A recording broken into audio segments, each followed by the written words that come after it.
try and talk a little bit about tools and information that's available to you to help understand soils better, talk a bit about why I think it's important, and pick up a couple of issues that are probably fairly significant in your work environments. I'm not going to talk about everything about soil and trees that I possibly could. We don't have enough time today or even this week. The speaker who follows me, Declan McDonald, will pick up some of the issues that I'm not talking about. Between the two of us, hopefully we'll cover stuff that's of importance. So, tree establishment is significantly affected by soil conditions. You probably all know that. I'm not altogether necessarily convinced that soil is maybe the most important thing, but certainly it plays a role. There are lots of failed tree plantings get blamed on soils, particularly on this side of Melbourne where people don't like their soil and it gets blamed for everything, and I don't think that that's entirely fair. I think that a lot of it's to do with the fact that it doesn't ever rain over here, but anyway. Understanding soil, making sure the site is right for planting, those things will all have a pretty significant effect on tree performance. A thing that I can't stress enough is that I believe that it's critically important that you match the tree that you're planting to the soil conditions that you have. That will give you lower cost establishment, that will give you more reliable establishment than trying to doctor up soils to allow you to grow stuff that ought not be on your planting list in the first place. Back in 1916, a guy called Cox, about whom I know nothing, said that there were 5 criteria that soils had to provide for a tree at planting, which were a sufficient amount of good soil, sufficient moisture, proper drainage, proper aeration, and a supply of plant food. Now that's all pretty generic and vague, and that was pretty deliberate on his part. I'm going to spend a lot of time talking about drainage and aeration because I think that they're probably the most important of those factors. But I know that Declan's going to pick up a couple of points as well. One of the things about soil and trying to get your head around soil and the way it affects plant growth is that soil is incredibly complicated stuff. If you were to make a list of all the things, all the attributes of a soil, whatever it is that's out there, all the things that will do to influence the growth of a plant that's in it, there are hundreds of them. And you're technically responsible for managing all of that. And it's complicated. I can make no apology for that. I've spent, I suppose, about 40 odd years professionally trying to understand soil, and there are days when I think I might be about right, and then there are other days where so keep going, it's worth the journey.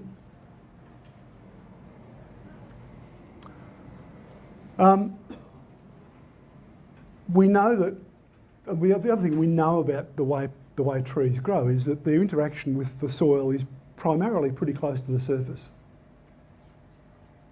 Which is not to say that what's a bit further down isn't important, but just how much further down is a matter for some debate. But it would seem, if we use that tree as an exemplar of the kind of growth that we might like to achieve, then we do have to concentrate a fair bit of effort on soil conditions quite a distance from where you put the tree.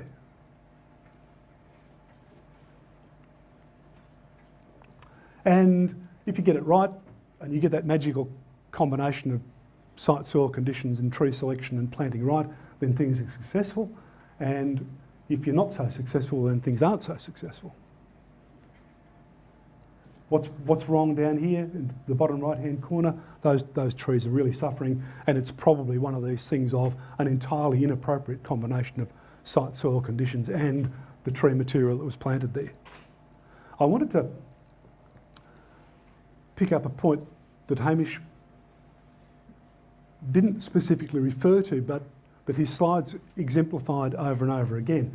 And that is that in the last 40 odd years in Australia, there's been a very, very significant shift in the way we plant trees and the kinds of trees that we plant. And I'm not talking about the species or the varieties, I'm talking about the format that they get planted in. 40 or 50 years ago, almost all the trees that were planted in Australia were planted as tube stock or as bare root trees, relatively small plants. A relatively small plant doesn't need much soil interference to get established. But increasingly what we're doing is planting bigger and bigger plants with larger and larger container volumes, which means that you've got to do more work to get the site up to scratch for them to survive. A big plant is not particularly robust. They come with disadvantages. And one of the disadvantages is that very often you end up planting reasonably large amounts of root system into parts of the soil environment that may not be all that flash. And the tree's got to come to terms with that. So there are reasons why we're planting big plants. And I'm not going to talk about whether they're good or bad, but it's just a fact of life. But one of the consequences of that is that you've got to pay more attention to understanding sites, and you've got to pay more attention to site pre-planting preparation. Because what you're planting aren't big, robust, buffy plants. You're planting geriatrics. Despite the very best efforts of the nursery industry, and this is not running them down, the plants that they're growing are perfectly good. It is just this thing about these very, very large nursery-grown trees going into often quite poor soil conditions. You can make it better, but you've got to do some work. Now,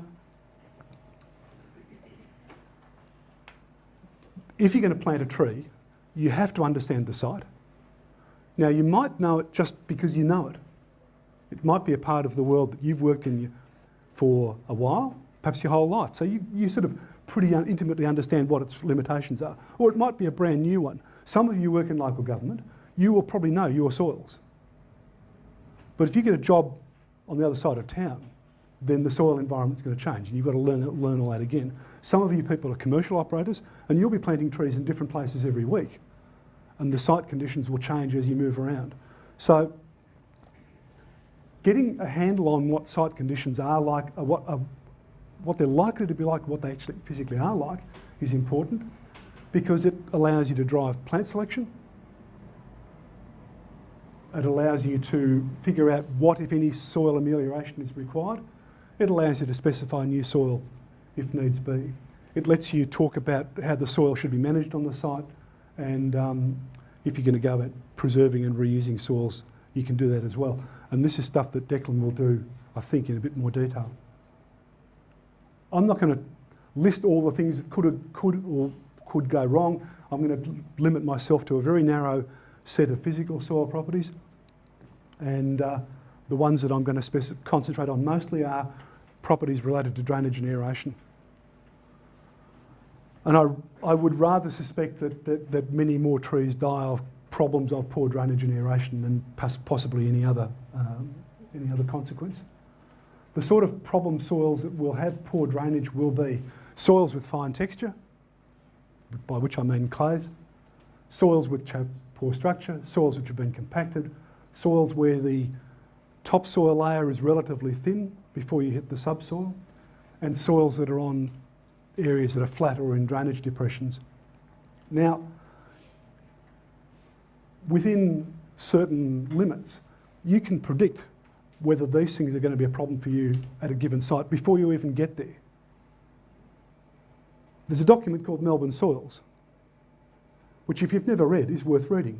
It's a little 2 or 3 page PDF that you can get on the Department of Primary Industry websites.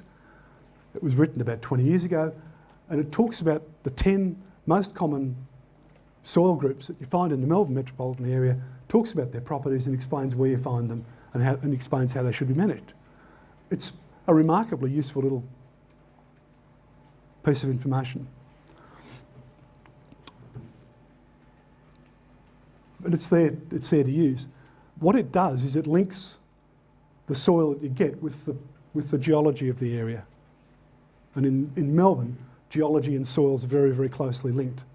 So one of the things that, if you're even vaguely interested in trying to understand what's going on in your part of the world, then one of the things you need to get a hold of is a geological map. And again, you can get geological maps for virtually every part of Victoria free off the internet.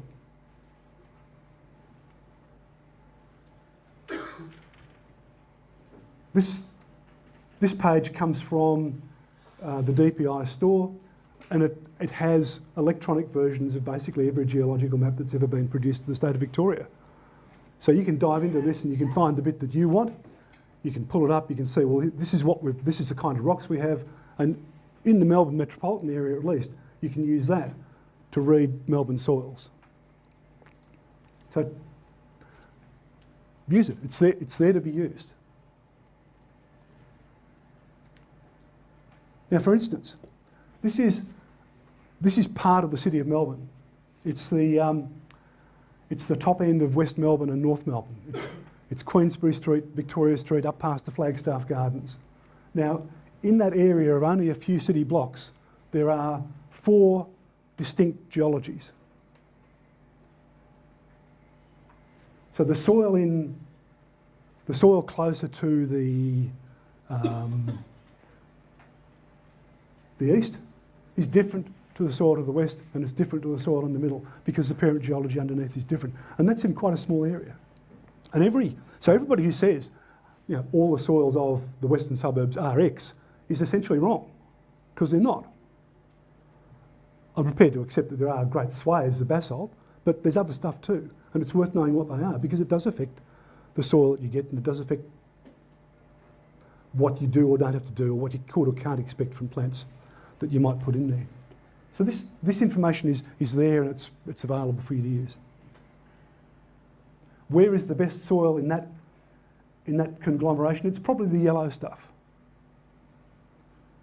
And at least in its undisturbed state, that area marked yellow on that map had a metre of sandy loam topsoil,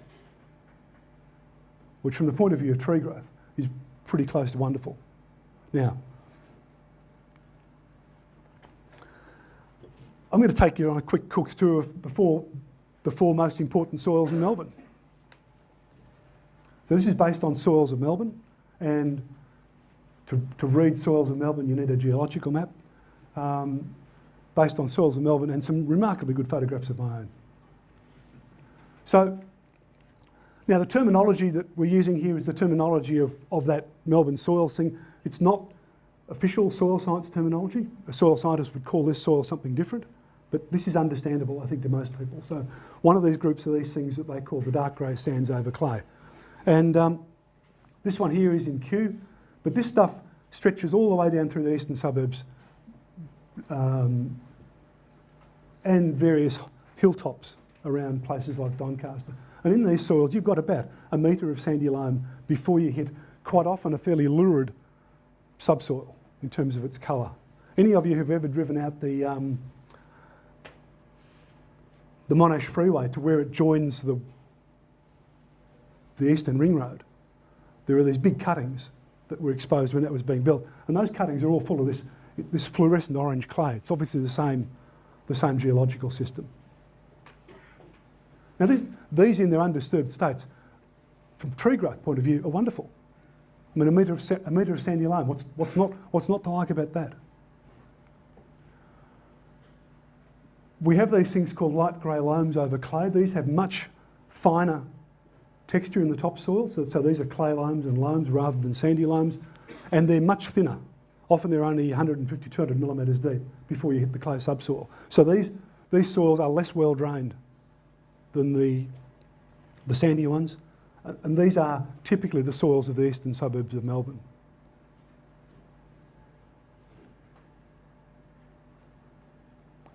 We've got the heavy clays on younger basalt, which from any point that you look out this window here, you'll be able to see any amount of.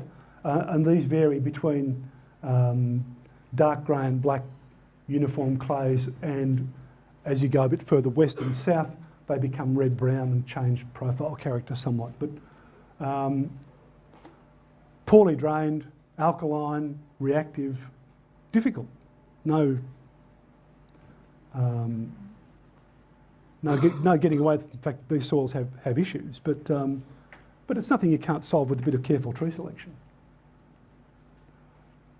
And then we've got the deep sands on the Mornington Peninsula, which are either acid or alkaline, depending on just where you are. So plant selection for the soil on the left, which is out the back of Frankston, would be different to plant selection on a sandy soil down at Portsea, because while these soils are both deep and sandy, one has a pH of 5 and the other one has a pH of 8. That will affect plant growth, must be taken into account. In terms of their drainage characteristics, inherently the sands are best drained, the sands over clay are next, the loams over clay are next, and the basaltic clays are last.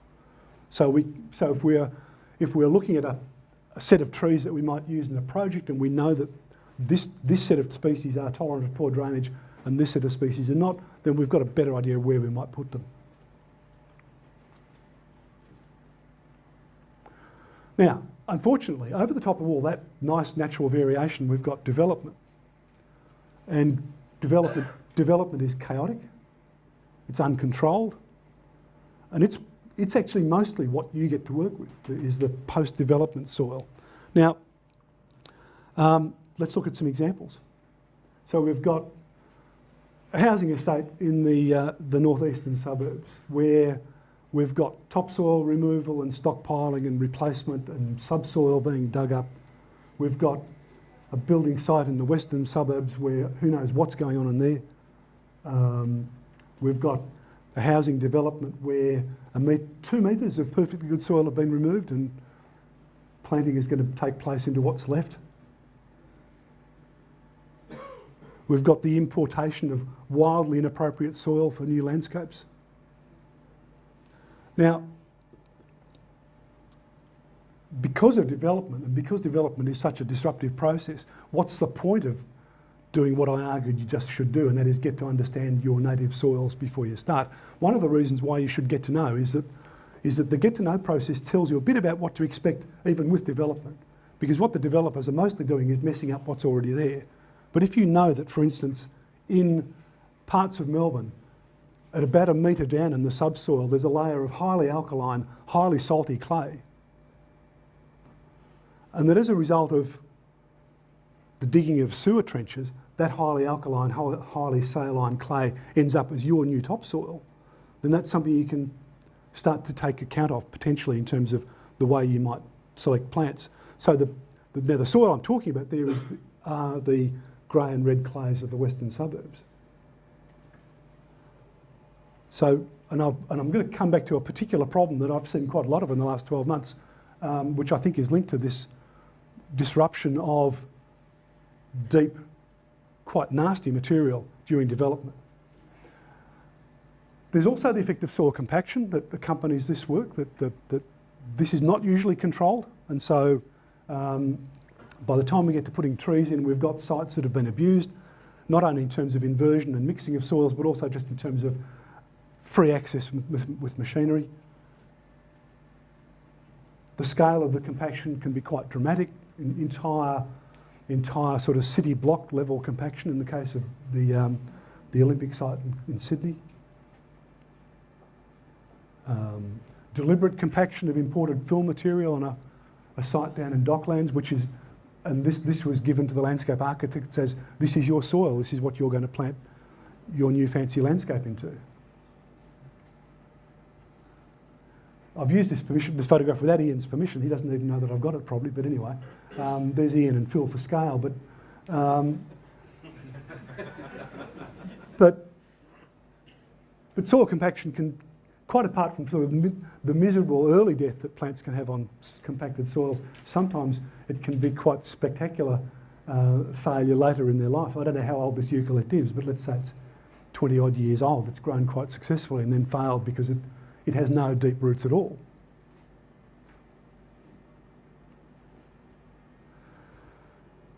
In terms of assessing whether a site is compacted, and I think this is one of the things that you need to develop the skill of if you haven't got it already, is how do you work out whether this site is actually compacted? The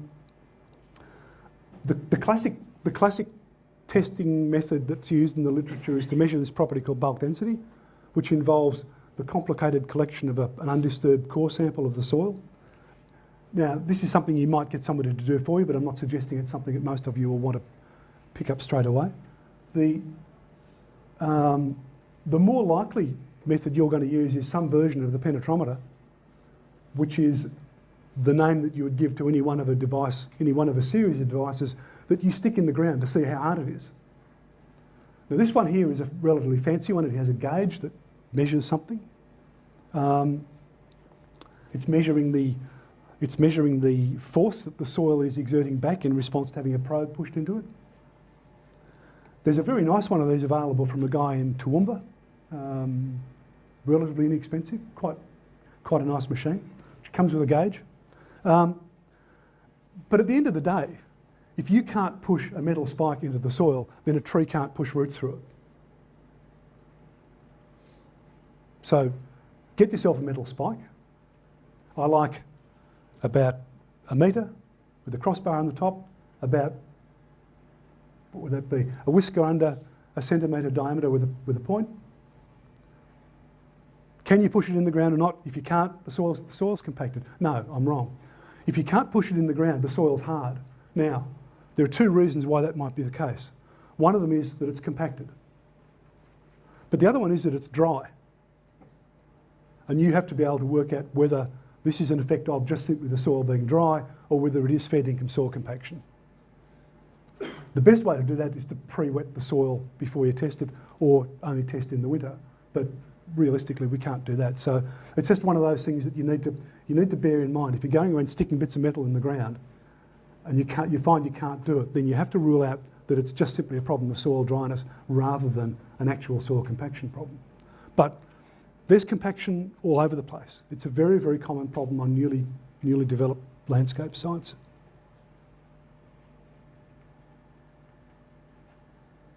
How do we alleviate soil compaction pre-planting? Well, you break it up. The Americans use this term loosening, which I think is quite nicely descriptive. You need a machine, or somebody with a mattock or a shovel, but most of us these days will use a machine, something that's capable of breaking the soil into pieces. Creating lumps, ideally relatively small lumps, but often you can't achieve that, but lumps with big spaces between them. The big spaces will allow some water movement, will allow some diffusion of oxygen, will provide channels where roots can explore. Now, it might be a ripper.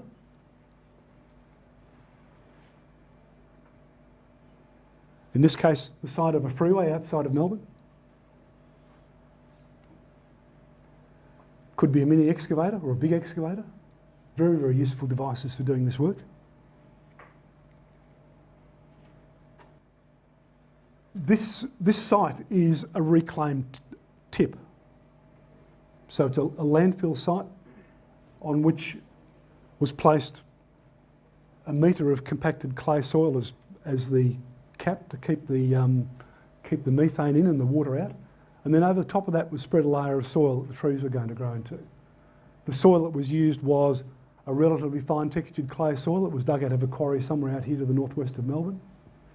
And then across the whole site, and it's about 13 or 14 acres, the whole site was decompacted with the ripper tines on the back of a grader to allow for plant establishment. If that hadn't happened, then this site would not be supporting the quality of the vegetation that it's done. This is All Nations Park in Northcote. So compacted soil can be decompacted, but it takes physical effort. It's something that you actually have to say, this site requires decompaction. From the photograph I showed you, or the drawing I showed you back at the start of this presentation, ideally we should be aiming for relatively wide decompaction rather than just simply the hole we're putting the tree in. The wider the better. Many of you have seen versions of this detail which first surfaced back in the early 1990s. In local terminology here, this has become known as the wok hole, where we dig a hole which doesn't have vertical sides but rather has shallow sloping sides. This was first proposed by some folks in the United States, to the best of my knowledge, and the notion of it is that this encourages the growth of roots, of lateral roots from the root ball towards the surface into the better aerated, slightly looser soil at the top of the profile, rather than having them wrapping around inside the planting hole. So this is kind of a minimum site preparation for a compacted soil that hasn't had wider decompaction done across the whole site. I'll show you another version of this in a second. One of the tools that's been used quite widely for creating that sort of planting detail is the chain trencher, which does quite a nice job of creating a wide, shallow planting hole. And I know they've been used in the city of Hume quite extensively, and they may well have been used elsewhere. A small bucket excavator does a very good job for the same task. The nice thing about the chain trencher, particularly if the soil is relatively dry, is that it does create quite a good tilth in the material that's being removed from the planting hole. So rather than big hard lumps, you are getting something that's a bit ground up.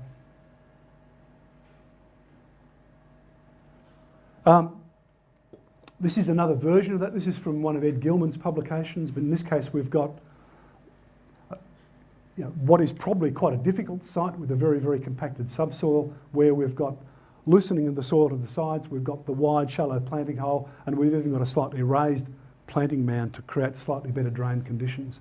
I would argue that in many of our soils where the clay subsoil is relatively close to the surface, if you're putting in big volume root balls, you probably need to also think about the potential of putting a drain under the root ball, so that that volume of roots doesn't end up sitting in effectively a bucket of water.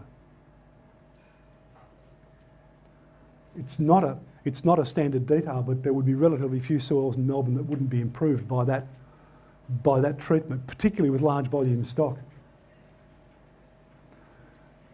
As you could probably guess, decompacting the surface of this soil doesn't really change the fact that the subsoil is still poorly drained.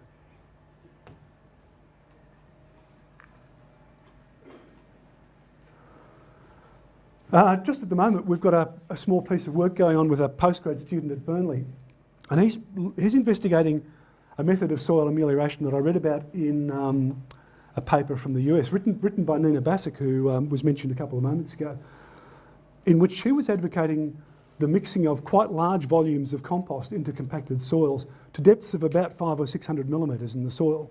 Now, and by quite large amounts, I'm talking about sort of 30% of volume. And so we've got this project set up. We have 3 sites on quite nasty locations around inner Melbourne. This is one of them over in Royal Park, an old car park. And we are mixing 30% by volume of commercial compost into these soils over a number of depths, but down to 500 millimetres, to see whether, I know it's going to physically improve the soil, but to see whether putting organic matter that far down into a soil actually causes any other problems. The person, Nina, who wrote the article, claims that it doesn't, but we'll wait and see. But I can tell you already that the improvements of infiltration rate in these soils, the water infiltration rate, are just simply astounding. So these soils have gone from infiltration rates of maybe 1 or 2 millimetres an hour to infiltration rates of hundreds of millimetres per hour through simple cultivate and incorporation of organic matter. As a word of caution, don't rush out and try this straight away. Wait to see what we learn. But if you're prepared, if you want to go down to 200 millimetres, I'd be happy for you to do that. And like I said, a 20 to 30% by volume incorporation of compost seems to do quite extraordinary things. What she is advocating is that compared to just simply digging the soil, what the organic matter is doing is keeping those lumps of soil separate from each other and not allowing the soil to convert back to something like it was before you started. We'll see whether it's been successful or not, but at this stage at least the results are interesting. Now, we've planted trees in all these. We've been collecting a whole lot of data. We've also installed steel rods into all of them, so we'll be able to come back in a couple of months' time and assess whether there are any deleterious changes in soil aeration at depth. This is another piece of work that we did with the City of Melbourne a couple of years ago, and this is using a chain trencher to do a similar job, that spreading a layer of organic matter on the surface and then churning that in using the chain tool. This was being done not so much as a planting site amelioration. This was in fact looking at getting organic matter around old senescing trees, but I can see no reason why it wouldn't work as a technique for a planting site as well.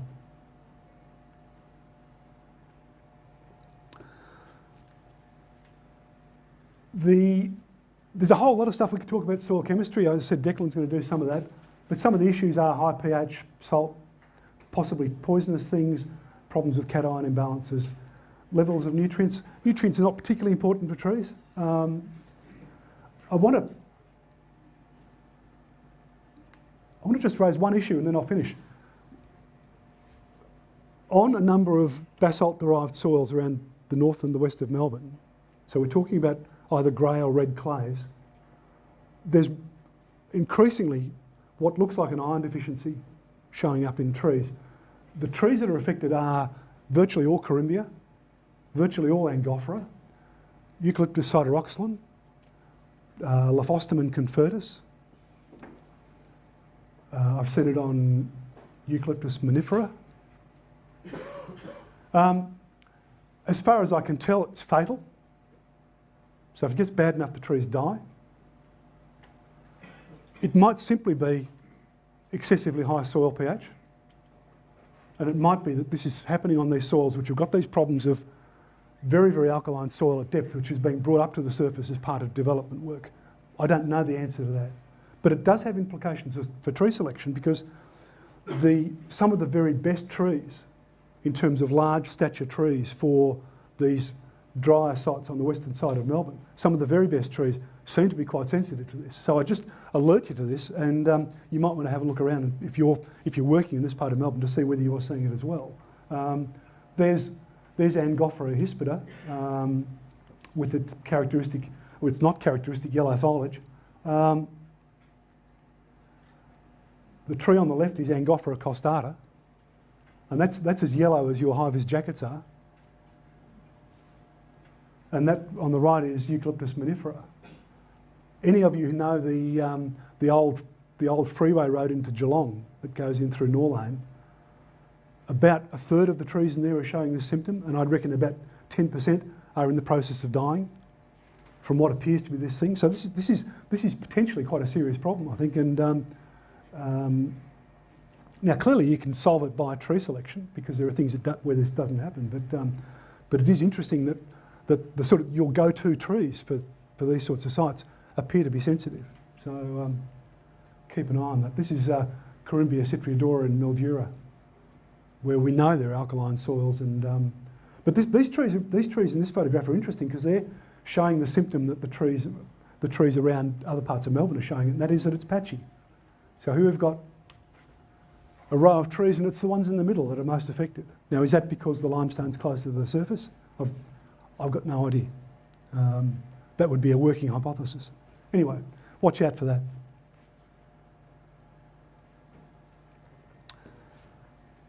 I think it's in your interest to know your own soil, to know where to go to get information.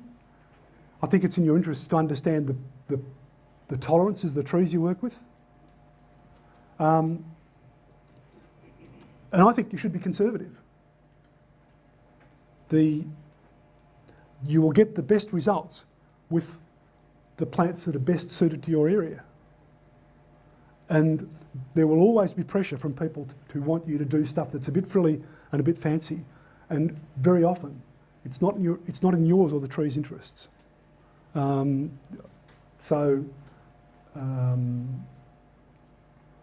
guess they're my take-home messages of this, and that's enough from me. I'll stop there.